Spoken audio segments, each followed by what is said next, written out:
Il y a 3 ans, le 14 juillet 2016, un camion a déferlé sur la promenade des Anglais à Nice, faisant 86 morts et 458 blessés.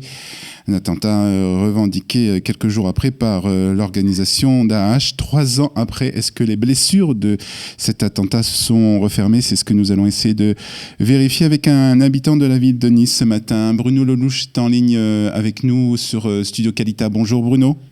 Bonjour Olivier, bonjour à tous. Merci d'être avec nous. Vous êtes donc habitant de Nice et vous avez vécu vous-même cet attentat. Rappelez-nous, ou expliquez-nous plus exactement où vous étiez au moment de l'attentat, il y a 3 ans. Le 14 juillet à Nice, moi je suis né à Nice, donc j'ai grandi à Nice, j'ai fait une partie de mes études à Nice, je travaille à Nice, donc je connais bien Nice. Et le 14 juillet, ça a toujours été un moment où les gens vont le soir regarder le feu d'artifice sur la plage, sur la promenade des Anglais. Et nous étions avec ma femme dans l'après-midi à la plage vers Monaco. Et puis après, nous sommes rentrés pour venir voir le feu d'artifice. On a mangé, on a dîné. Et à la fin, on allait vers la musique parce qu'il y avait une prom party, il y avait une partie de musique pour égayer la fin du feu d'artifice. Vous étiez proche de la promenade des Anglais à ce moment-là ? On était sur la promenade. On était à côté de l'opéra. L'opéra, c'est à peu près à 300 mètres du camion où il s'est arrêté, où le camion s'est arrêté après l'attentat, à la fin de l'attentat, et on mangeait une glace et on allait vers là-bas. Et j'ai eu la chance, ma femme est gourmande, elle a voulu changer de glacier. Ça nous a fait perdre 10 minutes. Et donc, en allant, on n'est pas arrivé sur les lieux de l'attentat. Et au contraire, on a vu d'abord les policiers qui partaient avec l'arme au poing, les gens refluaient vers nous, les cris, la folie, les milliers de gens qui couraient dans tous les sens. On s'est réfugiés dans un restaurant. On est resté 2 heures dans les caves d'un restaurant et après la police nous a extirpés du restaurant, nous fouillant pour voir s'il n'y avait pas des complices dans les restaurants. C'était un moment affreux, quoi. C'était un moment affreux parce qu'en plus on savait pas ce qui se passait, quoi. Vous savez pas ce qui se passait, et ce qui se passait, c'était aussi assez incroyable puisque ce camion, donc comme vous l'avez dit, a déferlé, a roulé sur le trottoir de la promenade des Anglais, donc pendant près de 20 minutes. Non, 4 minutes. Ah. Il a roulé. Pour ceux qui connaissent Nice, c'est au départ de l'aéroport, vers l'hôpital Lanval, c'est à peu près à 2 kilomètres de l'endroit où le camion a terminé sa course folle.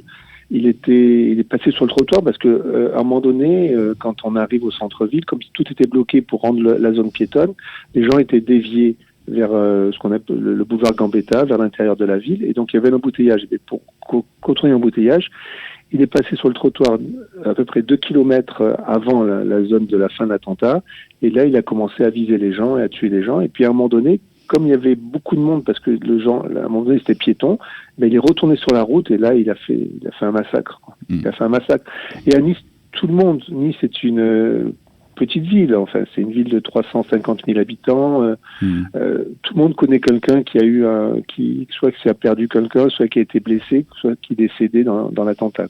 Alors Nice c'est aussi une ville, on va dire, assez paisible, du sud de la France, en tout cas. C'est calme. C'est bien entendu le premier attentat de cette envergure que cette ville a connu. 3 ans après, est-ce que les blessures sont refermées ? Non, pas du tout.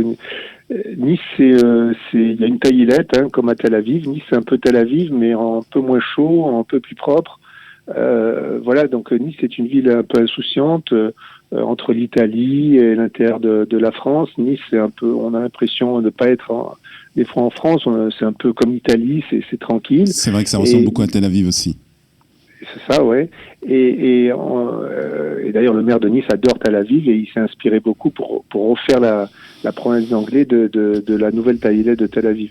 Et donc, Nice, c'est insouciant. Et aujourd'hui encore, les gens, quand on est sur la province d'anglais, ça fait toujours peur quand on voit un camion. La province d'anglais est devenue un endroit paisible encore, mais cerclé de grands fils de fer qui empêchent l'intrusion des des voitures, de grands blocs qui se soulèvent des trottoirs pour bloquer tout les soirs de fête. Enfin, c'est compliqué, quoi. Aujourd'hui, il y a des mesures de sécurité qui ont été prises justement pour éviter ce genre d'attentats. C'est d'ailleurs des sociétés israéliennes qui ont aidé à sécuriser la promenade des Anglais et la ville de Nice. Il y a des milliers de caméras dans Nice. La promenade des Anglais est sécurisée aujourd'hui. Ce qui aurait été très simple, il aurait fallu.